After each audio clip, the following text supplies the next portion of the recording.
Sydney حملہ دہشت گردی قرار، فائرنگ کرنے والے باپ بیٹا نکلے، مزید کسی حملہ آور کی تلاش ختم کر دی گئی۔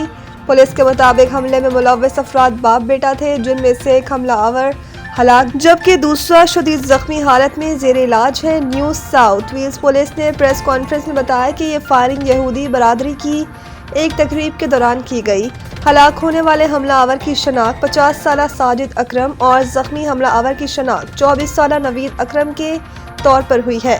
پولیس کے مطابق ساجد اکرم گزشتہ 10 برس سے اسلحہ لائسنس کا حامل تھا اور ایک گن کلب کا باقاعدہ رکن بھی تھا۔ اس کے قبضے سے 6 ہتھیار برآمد کیے گئے ہیں، جن کے فائرنگ واقعے میں استعمال ہونے یا نہ ہونے کی تحقیقات جاری ہے۔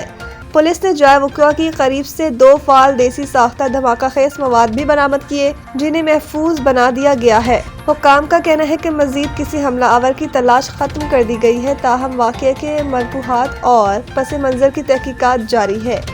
فائرنگ کے نتیجے میں 16 افراد ہلاک اور 40 زخمی ہوئے۔ پولیس کی جوابی کارروائی میں ایک حملہ آور موقع پر ہلاک ہو گیا جبکہ دوسرا شدید زخمی حالت میں گرفتار کر لیا گیا۔